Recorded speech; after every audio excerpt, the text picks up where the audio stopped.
Inside New Orleans Sports with Eric Asher is underwritten by... At Villeries Florist, we deliver the magic of flowers 7 days a week to the North Shore and South Shore in the New Orleans area.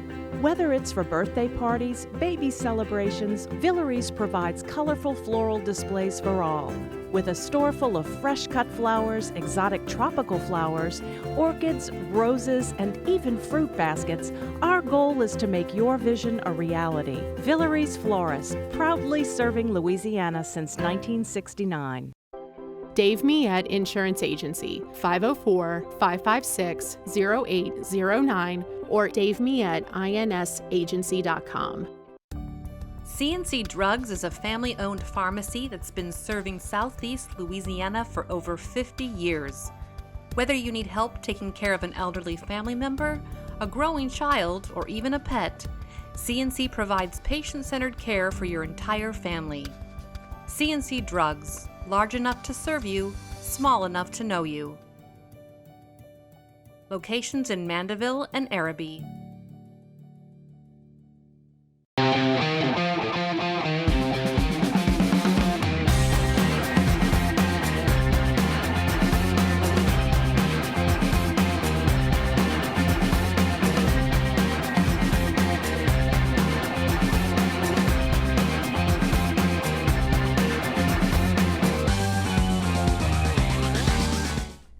Good evening, New Orleans, and welcome to another edition of Inside New Orleans Sports. I'm your host, Eric Asher. Over the next hour, we're going to take your mind off everything else but what's going on with the New Orleans Saints and the draft. To break it down for us, look, one of our favorite guests, one of my favorite guests, everybody's constantly emailing me, when's Mike Detillier coming back on? Well, he's on tonight with us. Mike Detillier joins us on the program. Mike, welcome back as always. Thank you, Eric. Appreciate it. Good to see you, my friend. And, man, crazy times. I want to first start off asking you a little bit about your book and the draft guide. People are kind of waiting on that right now. Where are you on it? It's finished and printers, and we hope to get it back hopefully middle to the latter part of next week. Mm-hmm. You know, we've worked with it, and it's a little delayed, and certainly understandably so. Yes. But we'll have it out next week. So I'm thrilled about it, but I'm only thrilled when I'm able to mail it. Right, when you're able to get it in and get in the mail. Now, challenges for you in dealing with this. We know what the NFL teams are getting into. We're going to talk about that tonight. But from your standpoint, the scouting you do, getting it on paper, and then ultimately, again, getting it to your printer and then to the post office to get it out to the people who order the books. How much of a change has it been for this year? Has it been more difficult? It's the most difficult year I've ever had to do it. Not from the standpoint of scouting. Okay. It's the other things surrounding what you're doing. And so, because the workouts have their place, I don't put a lot of credence into it, and I don't have the information medically that the teams do. Yes. I mean, they got full access to it.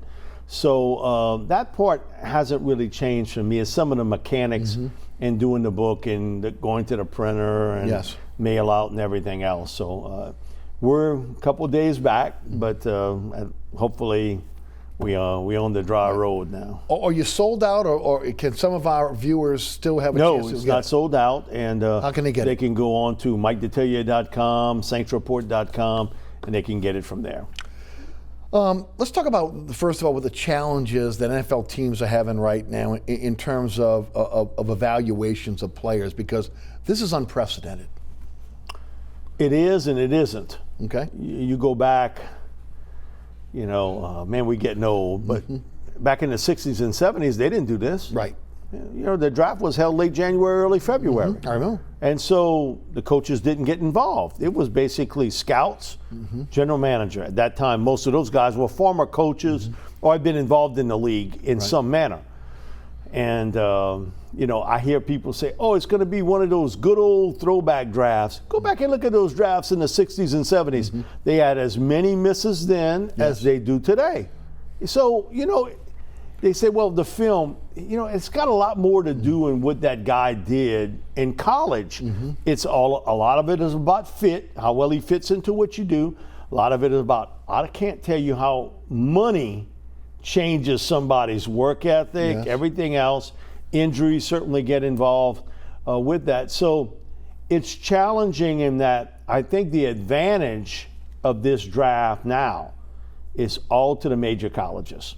Okay. Because those guys, that last month, I might get to know that guy that went to Bethune-Cookman a little bit more, or that went to Grambling a little bit more. I don't have that issue. I can't bring him in. One of the things the Saints and other teams did is they would find players that they maybe ranked as a late round pick, borderline free agent. Okay. I'll bring him in. Come see the facility. If he doesn't get picked, I can call you up and say, man, listen, we really liked you. We want to sign you up. You came, meet our coaches, saw the facilities, everything else. It's a recruiting trip, Right. basically. Most of those guys that they're bringing in aren't going to get picked, but you want them as a free agent.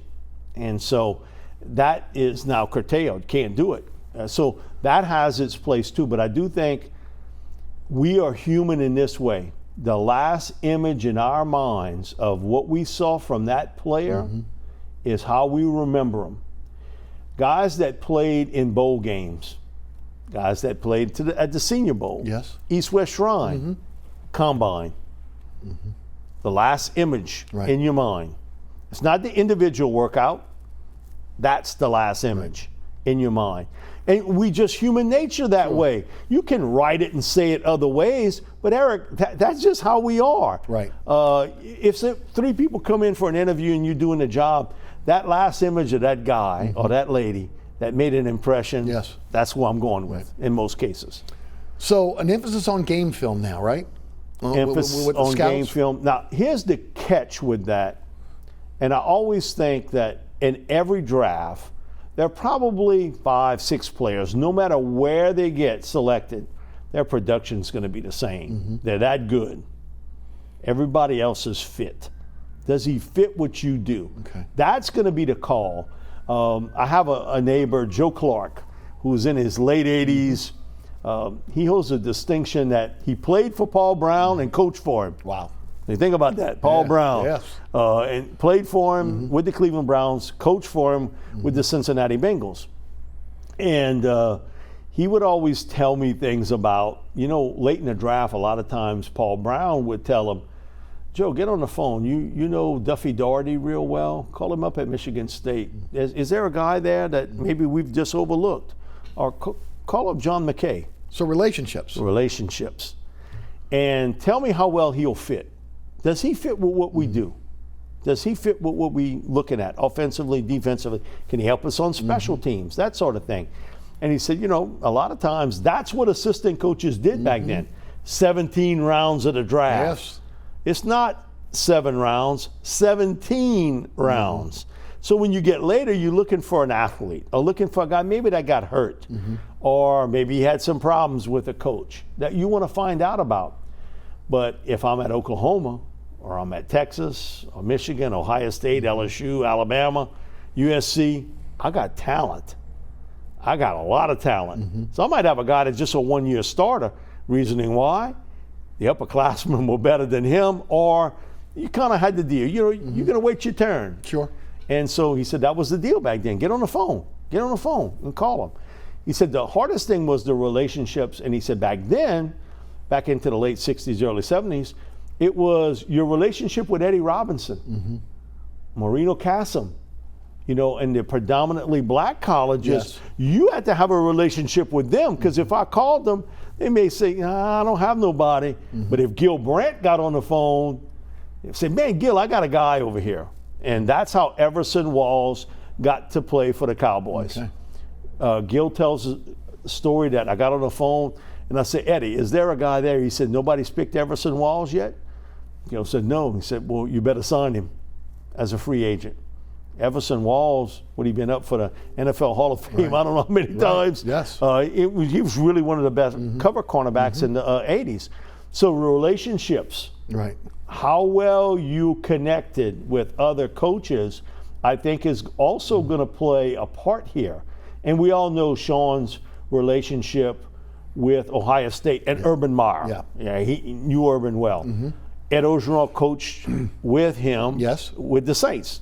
And so, you have certain relationships here of certain people that you know pretty well. What about agent relationships? Okay, and especially for guys that maybe don't get drafted. That in the past you mentioned, you could bring a guy in, you could have him look at the facility, you could show some interest. You don't end up taking the guy, he doesn't get drafted, but you want to bring him in.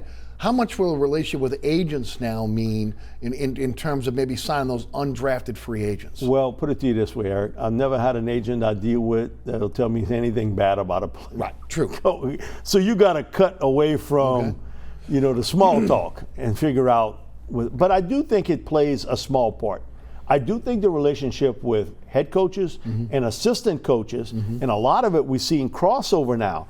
Guys that coached in the NFL that are coaching in college into the NFL. Yes. You see that little crossover. I think that's going to play a bigger part in this draft because I can get on the phone with somebody that coached with me at one time or I know pretty well. Yes. And say, hey, listen, is there somebody or how do you feel about this guy? Can he play for us? You know our system.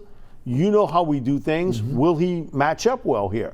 And I do think that's going to be a bigger part. And now, when you think about it, why did the draft get moved back to April? For two reasons. One is TV. Okay, it's money, TV. And the fact that now you can blast this prime time, 3 nights, 3 days, whatever, and you get this full coverage. And this year's draft, I think, radio, TV-wise, will get the biggest ratings ever, because we are living in unprecedented times. No doubt. And you have a diversion to that particular deal. Second thing is, coaches get involved. That GM can say, I got the final call. Really?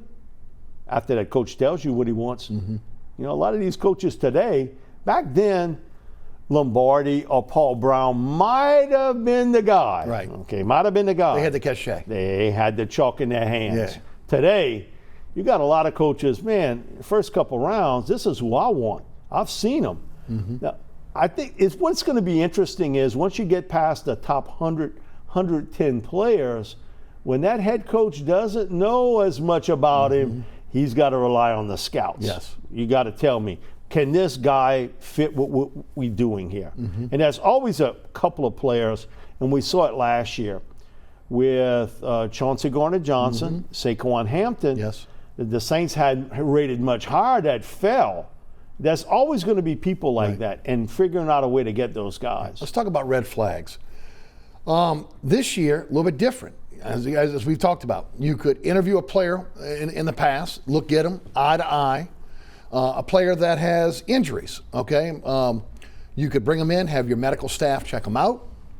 If there was a character issue, not to just do the research that you would normally do, but also, again, get that one-on-one and have them, the body language right in front of you. You think that now those guys will fall and that there will be an opportunity for teams that have draft choices in the third day or undrafted free agents that are going to have a chance to now maybe get better players that they would have in the past because teams are not going to take a chance on a guy with a red flag in those early rounds? I think the first round to 2 rounds, much safer. I'm not going to take a chance on that injured player. Sure.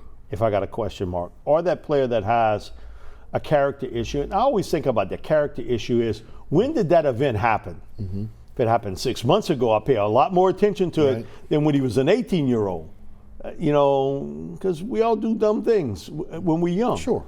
And so, but if that happens to the 21-year-old 4 months or 5 months ago, that's a totally different issue. I'm going to pay a lot more attention to that. But I think they're going to be much more safer with the picks. You know who it really hurts when I think about it locally? Grant Delpit. Okay, the 2018 Grant Delpit was a tilt-the-field player. Yes. Run support, blitzer, cover guy, did it all. The 2019 Grant Delpit was hurt. Shoulder injuries, ankle injuries. He got healthy, and we saw he was an impact player, national championship game. Yes. Doesn't run at the combine. He's still nursing the ankle. He has no other way. He's caught now. So if I'm in the 20s in round 1 and I need a safety, I'm going to say, you know what? I'm not going to pull that trigger on Grant. Let's go with a safer pick. Let's maybe go with Xavier McKinney instead. I know they're 2 different style players, but they both play safety. Yes. So I do think it's going to affect Grant. because of that issue, that he hasn't been able to come back and work for you and work out for you. And you got to decide, which one are you getting? Right. The 18 version, the 19 version. Right. Teams that have compensatory picks are probably gonna make out pretty well this year for guys that fall with injury red flags, character red flags.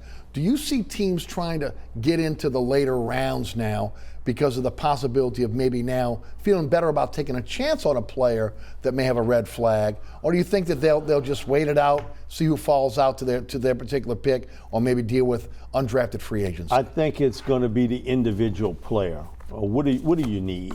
It's no matter what. Because it's about fit again, right? It's about fit again. And they can tell you all about, we're looking to pick the best player. Right. Is the best player at the biggest need position? They didn't tell you the side part of that. Right. Best player on the board. No, they're picking up a guy that can come in to help them pretty quickly into that slot. So I think it would happen to be the individual guy that would slide. That, then let's make a move. And in this draft, the more picks I'd have, 2 through 5, the better off I'd feel. Yeah. That's the way I look at this draft. It's the meat and potatoes part. For me, the cutoff was 21, what I call legitimate first-round picks. From 22 to 60, the numbers are almost identical. And it's going to depend on what you're looking at. Mike, on the offensive side of the ball, strength of this draft. Wide receivers, best year I've ever done. How deep? How many rounds? Legit NFL players. Beyond rounds. Undrafted free agency. Beyond. Wow. That's how many they got. I stopped profiling. I think I've got 49. Right. I've never done profiles on 49 wide receivers. And I could have done 60. Easy. So I think it's beyond that. I think you'll be able to have players that are role guys, special teams, slot receivers. And this draft is so sort of nutty in that you got the big receiver, you got the slot guy, you got the fast guy, and depending on what you want. I do think this is the off-take of 7-on-7 and how it's changed college football and changed the NFL. You go to these camps, and I do a ton of them, that, you see this guy, he's 6'4", and he's a junior in high school. You say, you playing linebacker? No, sir. I'm a wide receiver. I'm a tight end, flex tight end. Right. Those guys don't want to play on defense. They want to catch the ball. And 7-on-7, down here in the South or out in the Pacific, you can do that 10 months out the year. Right. The weather gives you that opportunity. I do think it's the biggest change I've seen in college football, that now the remnants are headed to the NFL. Of the bigger 6'4", 6'3", 6'4" guys that would normally play on defense, they on offense now today. And the fast guys that maybe you would have as a corner, man, no, I don't want to play corner. Put me at wide receiver.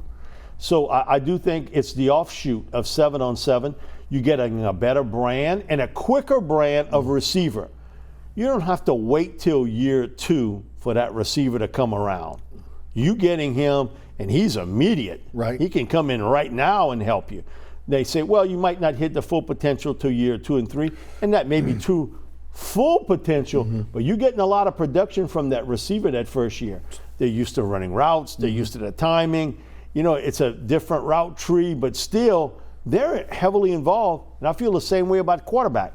We've got to sit that quarterback for a little while. Not anymore. Right. The pressure to play that young quarterback is now, unless you got a stud as a starter. How deep is the quarterback draft? It's not real deep. Okay. Not real deep. Legit, you're going to see Joe Burrow go 1, Tua at 3 on whoever gets 3. Right. Whoever gets that. And I think Justin Herbert goes 5, 6, or 7, somewhere in that range. So 3 in the top 7. I think the guy that's going to be intriguing is going to be Jordan Love. Right. And where he sort of falls here, and exactly in a glut of veteran quarterbacks hit the market. Nothing that he did wrong. It's just who's going to make that call on him. Right. Is that why Peyton talked about him in the first or second round? Because I've heard first round. He's going to be a first round pick. Where do you have him? I have him as a first round pick. Now, I think the question mark is where he's going to go in round one. And I think it'll be a trade. I think some team will come in and say, man, listen, he's falling way too far. Let's make a move to get him. Target him. What we saw it a few years back, Brady Quinn. We saw it with Aaron Rodgers. We saw it with Brett Favre. He fell completely out of round one into the second round. So it's not like you reinventing the wheel here. This has happened before. But what Jordan is now facing is a situation that all these veteran quarterbacks hit the market in an unprecedented year to see it that way. And you still got Jameis Winston, Cam Newton, Andy Dalton that's out there. So I think it'll be a team that says, you know what, we like him, let's go get him. Let's go make a deal for him. On the offensive line, the strength of this draft.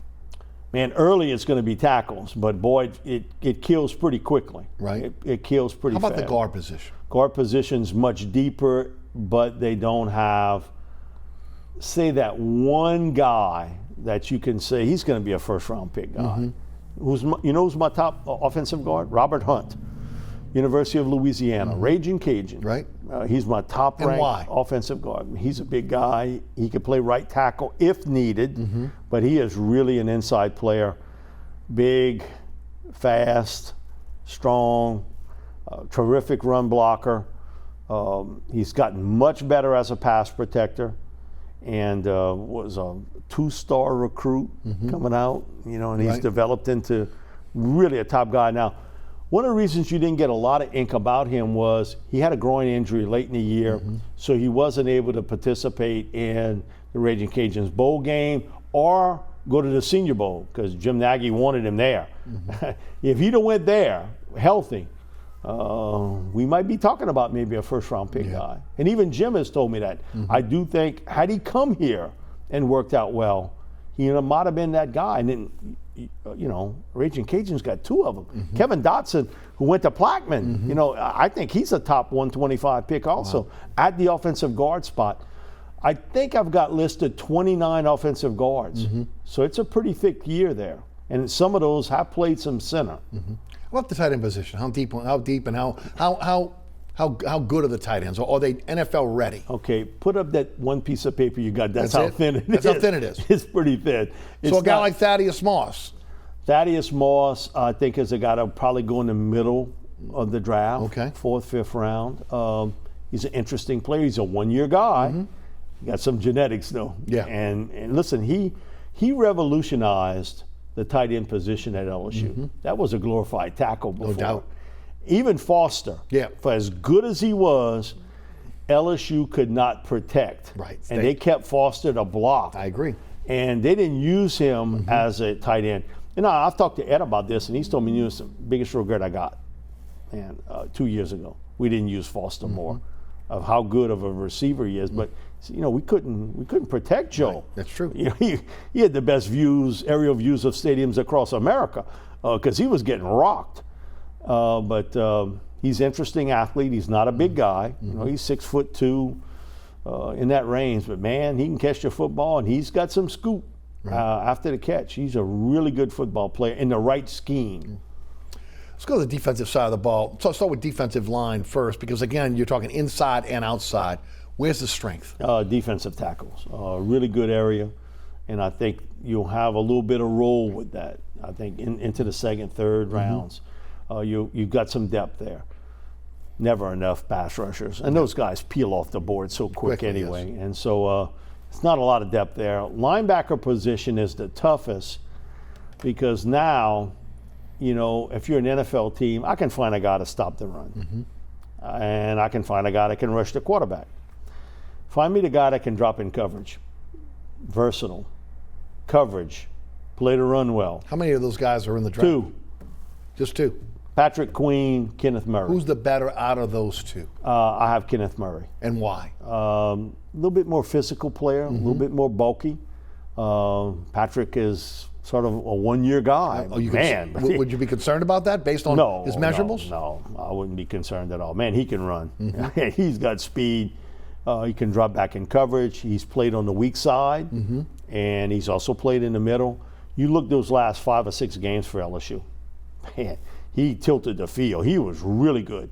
Murray's been a 3-year guy at Oklahoma. Right. He's More got of a a lot. thumper? He's a big thumper, and he can run now. You know, he can get that big body in motion well. Right. And also he can drop back pretty well in the coverage part of the game. But there aren't a lot of those guys that can do all of that. And what I'm talking about is be a strength in run support, dropping in coverage, blitzing if you ask them to. Just a handful of those guys. They can tell you I can do it in a workout, but they can't do it in a game. So that's what makes Murray and Queen a sort of cut above in this draft class. Any sleepers at that linebacker position that people should be looking for? I don't know if that term is even there anymore. I think about Jacob Phillips from LSU, and he ran much better than I thought he would run. And he has had some difficulties in reverse. Now, when he's running forward, he's a force, terrific against the run. I would sort of wonder a little bit about that. Kid from Wyoming is talented. He's jumping up in competition now, and see how that goes. But this isn't a great year for linebackers. So that's what's going to make a guy like Murray and Queen, if I need a linebacker, I got to pick him in round 1. I'm not going to have that opportunity a little bit later on. I can get the thumper. I can get the guy that can run the field. But I can't get the combination of all of them. How about the secondary? Where's the strength of the draft? Is it corner? Is it safety? I think it's more at corner than at safety. The corner position, you know who the top 2 guys are. And there's no question to me who's the 3 guy. Now, there is question with other guys on who the 3 guy is. I think certainly Okudah is going to be top 5 or 6 pick, Ohio State. C.J. Henderson from Florida. I think he becomes the number 2 guy. I think it's clear cut. It's Christian Fulton at 3. I think he's the best guy of the bunch. And people told me, what about A.J. Terrell? I saw him run. You see him play against LSU? You saw they twisted him around? He was corkscrewed into the ground. Now, again, I'm not going to go on just one game.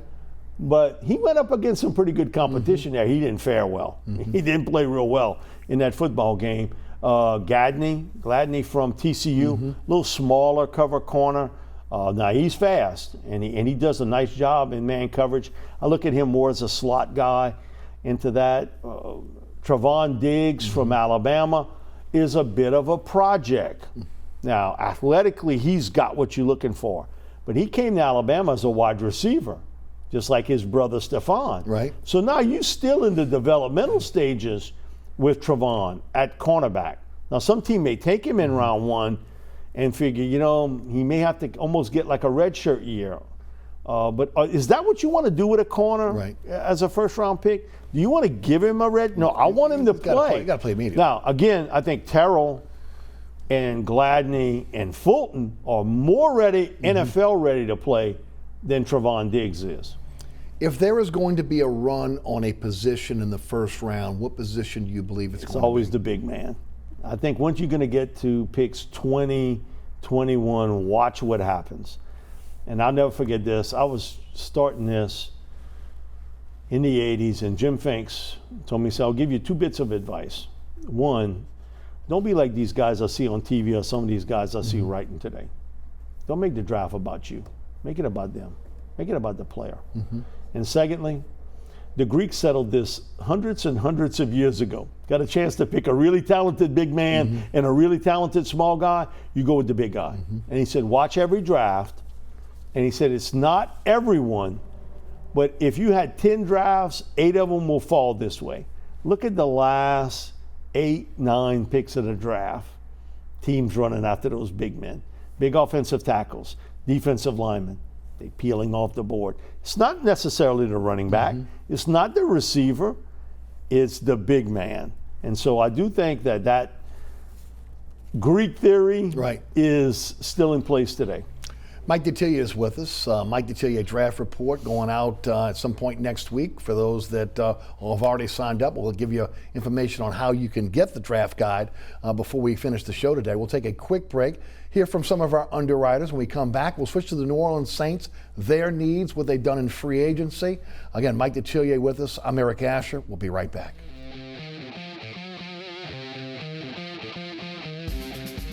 Burke Burkhart's Air Conditioning, Heating, and Refrigeration has been family-owned and operated since 1989. Burkhart has energy-efficient solutions and offers brands such as Mitsubishi ductless AC units and Amana, the only manufacturer with a lifetime unit replacement warranty. Burkhart's offers maintenance bundle packages that include servicing your AC, generator, and tankless water heater. For more information on the services Burkhart's provides, visit acpromise.com. Burkhart's Air Conditioning, Heating, and Refrigeration, providing comfort for life.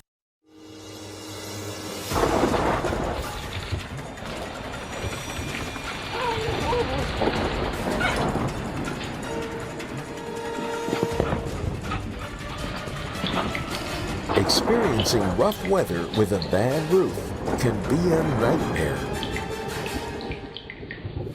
It doesn't have to be. Suburban Roofing, because when it comes to roofing, there is a difference. Located at 3701 Iberville Street in Mid-City is Katie's Restaurant and Bar. Open 7 days a week, Katie's offers daily specials for lunch, dinner, and Sunday brunch. Serving New Orleans cuisine such as fried shrimp platters, grilled redfish, and a fully stocked bar. And don't forget about our expanded event seating and local entertainment. Featured on the Best of Food Network's diners, drive-ins, and dives, Katie's Restaurant and Bar. Welcome back to Inside New Orleans Sports.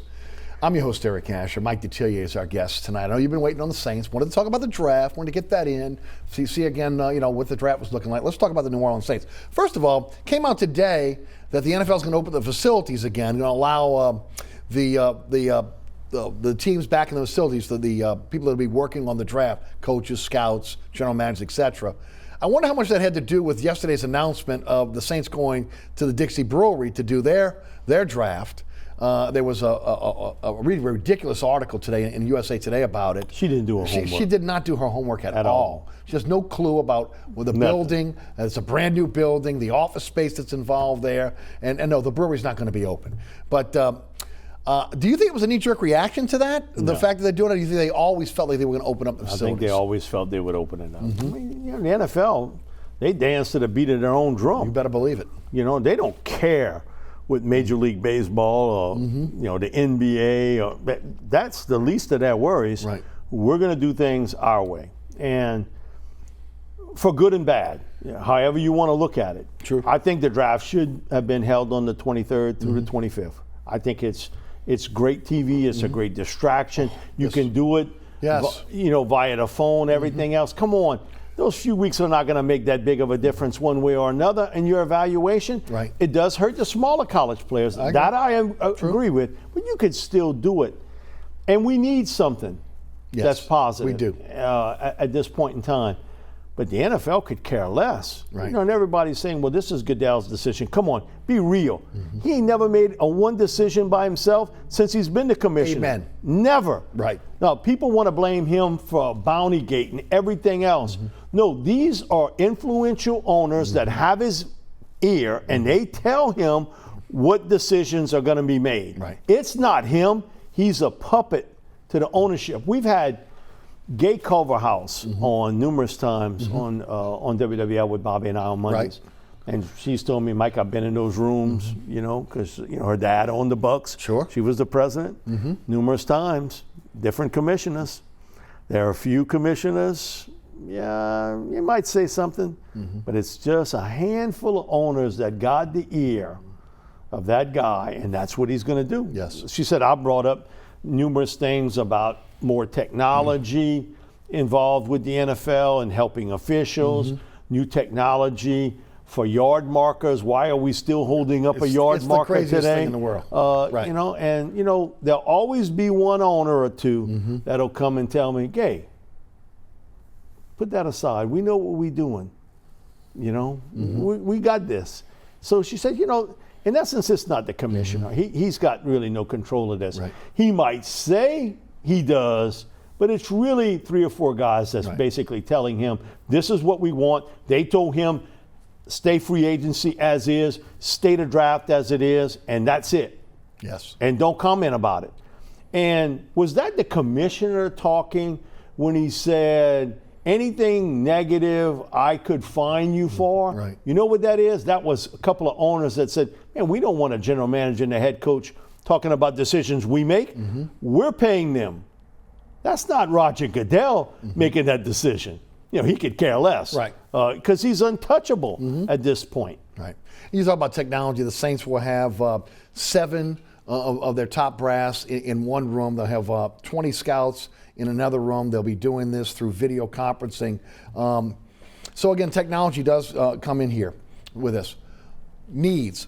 Peyton said yesterday, offensive line, interior offensive line, cornerback, linebacker, wide receiver, and one thing that kind of caught me off guard was kicking game. Would you take kicking game for me first? What did you think he meant there? What he meant is people in the coverage teams. Okay. Guys that could play, let's say he's a backup receiver, but a really good special teams player. Same thing maybe as a linebacker or a defensive back. So that's what he's looking at. And you try to find those players that not normally in the early rounds. It's what you're going to get in the later rounds or free agents that he's paid a lot more attention to that today than he's ever had. Right. And so I do think that is part of, you want to go through this, and there are a few guys that are really good at it. If we get a chance maybe late in the draft, let's go ahead and get them. Right. Most pressing need for this team when they draft, considering again, the depth at wide receiver, not a lot of linebackers as we just discussed. Where do you think they go? Who do you have in your book? Well, I'll wait till the book comes out to tell you. How about that? But it came down to a linebacker and a cornerback for me. Okay. Linebacker, cornerback. It came down to that. The right receiver, I would not rule it out. And Jefferson would have been a guy I think would be very difficult to pass. I would agree with that. At that point. I don't think he's going to be there when the Saints pick at 24. But because of the depth at wide receiver, even though if he's a tough guy to pass up, and a need at linebacker, if a linebacker's there, let's say a Queen is there and a Jefferson's there, what do you do? What happens if Queen's there, Jefferson's there, and Fulton's there? Right. Can't say, well, we didn't have a chance to pick an LSU player. You got three you got 3 of them right in front of you. And I think that's possible. And I think it's possible. I don't think it's probable. Likely, I don't think it's probable because I do think Jefferson will go ahead of that. The 4 receivers, and Jerry Jeudy, CeeDee Lamb, Henry Ruggs, and Justin, I think will go in the top 22 picks. Okay. The big question mark is, where is the 5th guy going to go? Who is, in your book? Denzel Mims. Okay. From Baylor. So where is that 5th guy going to get selected? Or at 22, does the run start on linemen, the big men, at that point in time? So you're facing that, and I think what you'll have, and normally this happens in a thick year at a position, they get pushed back. The thinner positions get pushed up. Right. I'm not going to get that quality guy in round 2 or 3 as a lineman as I will as a receiver. And I've never had so many of them in my top 100 receiver-wise. It's just unprecedented. And I think that trend will continue because of 7-on-7 and what it has done to change the world. But that's going to be the decision. I would love a young corner. I really would. I do think you've got a legitimate guy in Lattimore on one side. Jenkins, he ain't never been a backup in his life, and he ain't fixing to start here as no backup. True. He's a starter. Right. Bottom line, he's a starter. But he's getting up in age. Right. And I would like to get another starting corner. Linebacker, okay. I know Demario Davis is going to be my starter. Tell me the other guys. And don't tell me Anzalone and Kiko Alonso. People say, well, what about, okay, well, are they going to stay healthy? That's the big question. And I don't know that. Right. So that makes it a pressing need too, especially if I can get a guy who's multi-positioned, versatile. That makes him, gold for me because he's a 3-down linebacker. I don't have to replace him at any other spot out on the field. So I think that may be the bigger choice here. Do you go linebacker? Do you go corner? Because you know what? I think I can get me that receiver that's pretty good a little bit down the road. Right. Anticipate him getting back in the second round? I would say, knowing the way Sean Payton has worked, yeah. Me too. I think he's going to do what he's got to do to find. He's got a certain guy that, if he starts to slip and say, that's the guy I wanted, and let's go get him. Right. But he has talked about he'd like more picks in this draft. Here's the other part about it, and it's never been done with him and Mickey. You get to 24, and some team is itching to get a player. Right. And say, you know what? Let's drop down to 30 and we'll give you our second round pick. Do you take that? I would. Yeah. Especially if guys are close. Right. And so I take it. I make that, because again, I get another early pick with it. And either that or they give you an early third round pick and sort of get yourself more selections here. And I do think what you got to think about too is with the money expenditure that you're going to have for down the road, Lattimore, Ramczyk, Kamara. Right. DeMario Davis next year. DeMario, and so you've got a lot of money issues you got to think about. Man, I want that young player. I get him at least 3 years, maybe 4, at football minimum wage. So the more picks I got, I feel better off with. Right. And if you are in a position where you can pick up a second round pick and you don't have to give up your first round pick, you got that 5th year option on that first round pick, which is huge. Yeah, that is the other part of what makes a deal of 20 to 30 more palatable. Yes. Now, years ago, you didn't even consider that. But now, the fact that you can get him in another year is certainly something you got to take into effect. Mike, Peyton pretty much said there's going to be a third quarterback that's going to be up every game. Do you think that's going to be a veteran quarterback, or he's going to draft a quarterback?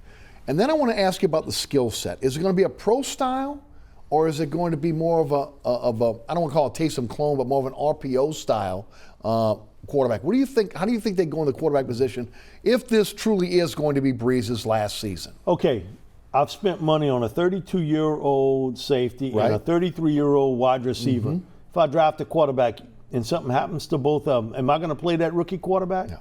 Man, I ain't doing none of that. Give me that veteran. That guy that's played that position before. And I got, I think a few teams, including the Saints, will wait this draft out because some of the other teams that may have said, I got an interest in Cam Newton. I got an interest in Jameis Winston. I got an interest in Andy Dalton. No, I'm going to pick a quarterback. I picked one. I don't have an interest in that right now. And where are those 3 guys going to go at this point? There is no set home. People say, well, L.A. Chargers. Well, what happens if the L.A. Chargers pick Justin Herbert? They start from day one.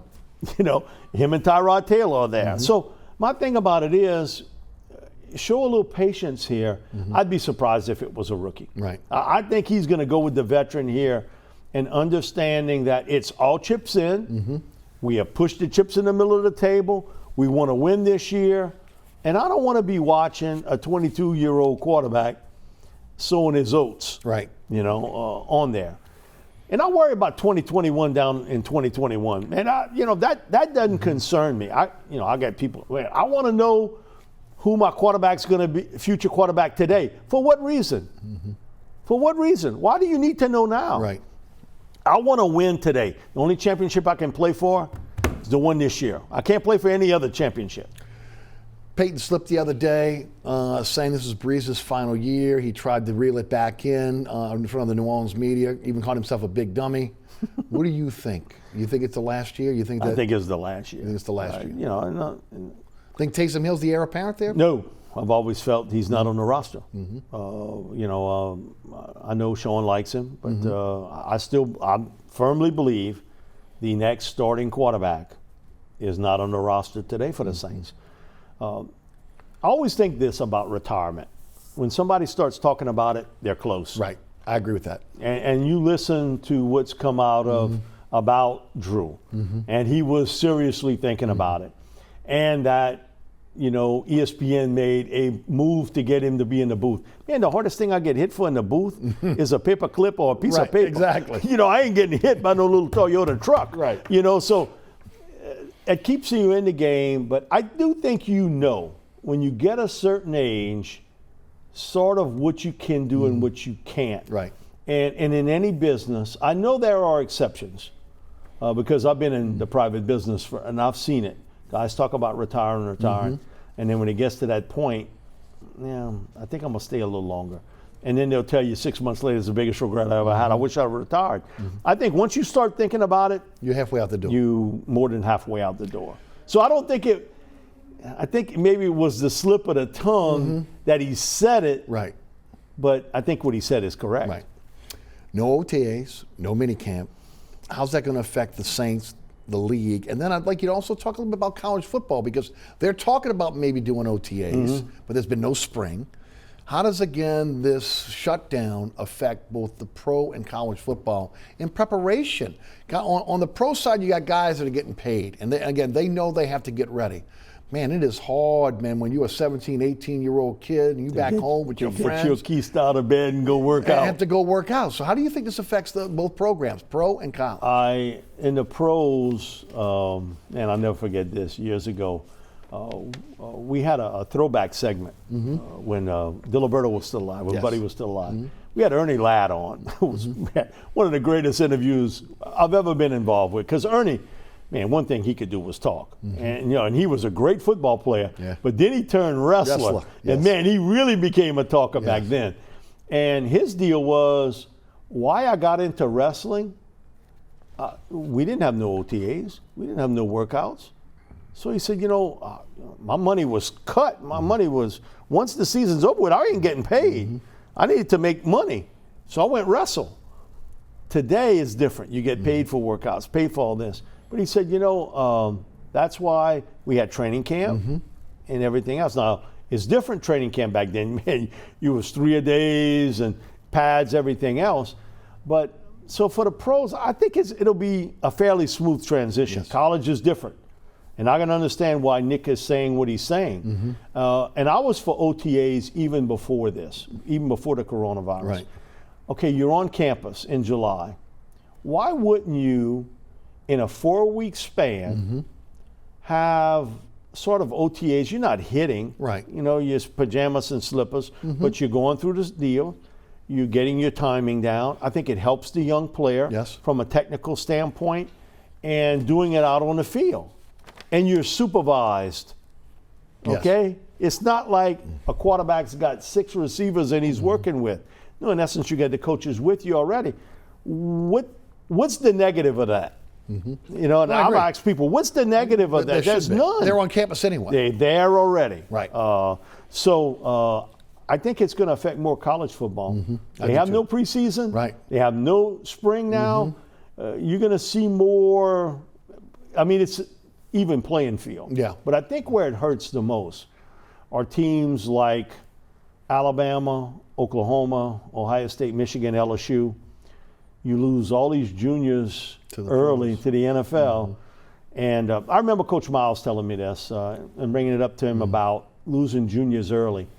And it's one of the few things that he said really made a lot of sense, was that really what is affected is the depth. Because he said, now I got to move a player up, right? But who's the guy behind him?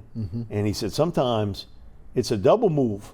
I got 2 young players that have never played that I got to move up. So it affects your depth also. So it's going to play on some of those teams that have lost a big chunk of players early to the NFL, because those are the teams that haven't built this depth up. You're not prepared to lose 9, 10, 11 guys like what Alabama and LSU and Ohio State have done. Right.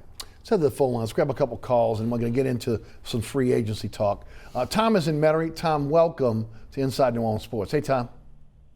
Hey, guys. I want to make a couple of comments and then ask you a question. So you were talking about whether a cornerback or a linebacker was more important. We've had both bad, I guess, in the past, but I think the linebacker, in my opinion, when you can't stop the run, has been more devastating than maybe having that poor corner. If we had a better free safety, maybe things would be better. And one more comment was, have we ever had Sean Payton pick any player that we wanted, that we thought they'd pick? And then finally, Emmanuel Sanders, I guess is a question, do you think he'll impact fast? Because normally it takes the quarterback and receiver time to really gel. And without any real OTAs at all, how long do you think that'll take? And, do you think it'll really make an impact on this year? And I'll hang up and listen. Thank you, Tom. No, I ain't got no time to wait. Right. With Emmanuel. No, Right. Emmanuel's going to make a quick Immediate impact. impact. I mean, immediately. Right. He's going to come in here. He's going to be a starter. And barring any injury, Yes. he is going to be a big impact player. One of the things he does really well, make the catch, run after catch skills. He came into the league as a speed guy. He got much better as a route runner throughout the years. But you watch him today, and watching him in Denver, and then when he went to San Francisco, throw him that little short pass, and man, he makes a move, and toof, he's up the field. And he's still got a lot of speed, but it's his ability to make you miss. Instant impact. Well, that tells you a little something, too, also about him. He goes from Denver to San Francisco, impacting Denver, instant impact on San Francisco. I mean, he's a pro's pro. And what does he do best? Short, intermediate routes. Exactly. What does your quarterback do best? Short and Throw the short, intermediate and routes. what do they need? Desperately. Desperately. Right. Linebacker, cornerback. It's a tough decision because depending on who you play, they might not play power football with you. You know, they want to chunk it downfield. What he brings up is a good point. You know, I would love that big thumper to help in run defense. But again, they're going to find your weakness. Yes. And if they think it's in the secondary, they're going to go after you. And a lot of times now, especially the Saints, you're going with two linebackers now. Going with two guys. You'd love to have two guys that can stay healthy and stay on the field on third down. Big question mark is, and I think a lot of Alex Anzalone. I think he's a really good player, but you know that injury list is so lengthy, and it's happening to Alonzo the exact same way, and he's got it even more than Alex. Three ACL. 3 ACL. So who are you going to put out there? Right. Craig Robertson. Now, if I see Craig in coverage, that's where I'm going. Well, you better believe it. In that area. Caden Ellis doesn't have experience. I mean, they desperately need another linebacker. I agree. So it was a difficult choice. I think I made the right one. I know what I would do. Right. I know what I would do. Okay. Wallace joins us from New Orleans. Hey, Wallace. Hey, how y'all doing All right, today? Wallace. My question is this here. If there's another running back out there like an Alvin Kamara that we can use for the Saints, who's out there that maybe can come in and do the same thing Alvin Kamara doing and help our team out? Thank y'all. Thanks for the call. Listen. You know, what you bring up is a good point. I do think somewhere in this draft they take a running back. He didn't mention it. No, he did not. He did not. But that doesn't mean that they, you got to take a little bit of what he tells you, grain of salt. And I would want a guy like Alvin because of the fact then I don't have to change my game plan. Right. I can run the exact same thing with it. Right. I don't think they would do it early. I think it would be more of a late round pick. That's a young man from Monmouth, a small college player, that he would fit perfectly in what they do. Again, I think we all know that they're going to pay Kamara. I think that, And you think it'll be this year? I think it'll be this year. I think they're going to try to come up with a deal with him this year, if they can. And I think Sean wants him on this team. He's a perfect fit on this team. But I do think that there's a spot there for another back. I don't want a Thunder back. I want a guy that can do what Alvin can do. In case Alvin gets injured. In case he gets injured. Right. No, I know what Murray can do. But Murray is the type of guy that you got to give him the football more than 5, 6, 7 times That's for him to make an impact. Now, we saw in different games when Alvin was down, when he gets to carry 15 and 16, a lot of defensive people wanting to tackle him in the open field.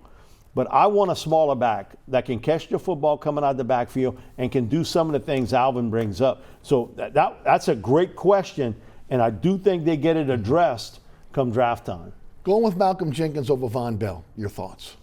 I'm a big Von Bell guy. Me I too. think he was a guy that was an enforcer, run support. Yep. He became a playmaker. Yes, he did. In turnovers. It came down to money. And I think this is very similar to the Kenny Vaccaro deal. He wanted a certain amount. Saints were willing to pay this. All of a sudden, the Eagles jettisoned Malcolm Jenkins. And let's go there. Let's go Malcolm on this part. It's funny, Malcolm came to a camp. We had Doug Peterson come to a camp. Right. And Doug was saying 2 years ago, if you remember, the Eagles got ravaged with injuries, and the Saints beat the holy tar out of them in the regular season. But when it came down to playoff time, that game was really close. You know, it took a turnover by the Saints late, to seal the deal. But Nick Foles had him in the game late against New Orleans. And Doug made the point about what held us together was Malcolm Jenkins. He said we were getting guys off the street, off our practice squad. They didn't know where to line up. Malcolm, you got to be here. You got to be here. And that is, how many times have we watched games? It was an issue last year. There's no doubt about it. Guys being out of position. And man, you love to have that. So you're trading youth for a guy that knows what he's doing on each and every play, and he can tell you what to do. For a team that needs to win now. Exactly. And so, but I do think the money situation got involved, and it's very similar to Kenny, who wanted a certain amount in the Saints. Well, we're not going to go there. Right. And what did Kenny sign for with the Titans? Basically what the Saints were offering. Right. And what Von Bell signs for about $6 million a year. And of course, well, he ain't cashing no playoff checks in Cincinnati. No, he's not. And $8 million a year for Jenkins. Andres Pete, now that we know that there's a way out of that contract in 3 years, what do you think about the contract? One, I'm surprised. I didn't have one person. No, there was not one. There was not no one. There was no one. I've seen some people. Well, I knew you would come back. No. What? Come on. I put you on a lie detector machine. You blow the machine up. Everybody that was sort of close to the team that knew it, even assistant coaches and players. I don't know. I don't think he's coming back after that Vikings game. And then the market dried up very quickly once Tunney got put the tag. And then Graham, who goes to Denver, signs, then where you go here? And I think Sean loved the continuity, loved to have that left side of Drew Brees back to protect him. To be able to swing outside. And to be able to play left tackle. I thought he'd get this contract, Eric, but not with the Saints. Wow. Overall, we only got about a minute left. Free agents, how do you think they've done so far? I think I'd have to give them an A. Also, I would add this. Redoing Janoris Jenkins' deal and re-signing DJ Swearinger, that's an extra plus. You only had them for a handful of games. That's a big plus for this football team to get those guys back because really they weren't a half a year player, a quarter year player. They were just a handful of games. I think they've done really good in free agency. Mike, how can folks get your book? Oh, you can go on to saintsreport.com, MikeDetillier.com, and like I said, we'll get them back next week. Always a pleasure, my Thank friend. you, brother. Appreciate it. Thank you so much for being with us. Mike Detillier. Again, Mike Detillier's draft guide. It is a must-have if you're going to be watching that draft. And we're all going to be hunkered down watching the draft. There is no Jazz Fest this year, so everybody will be watching the draft. Thanks so much for tuning in. Remember, there's a rebroadcast of this program each and every Friday night right here on WLAE-TV at 10 p.m. You can also catch us on Pelican Sports Television. That is Friday night, 9 o'clock on Pelican. You catch me on the radio, Sports 1280, 101.1 FM HD2 and the iHeart Radio app. That is weekdays noon to 2. Listen live, download the podcast at ericasher.com. All the previous episodes of this program can also be seen at ericasher.com as well. Again, special thanks to my good friend Mike Detillier for joining us on the program, to our fantastic underwriters who, again, keep this show on the air, and, of course, our friends here at WLAE-TV. The staff here, Ron Yeager, Jim Dotson, Naila Jones, Alex Chacon, and my director, William Hill. Thanks so much for tuning in. We'll see you next week with another live edition of Inside New Orleans Sports. Take your mind off everything that's going on in our world right now. Thanks for watching.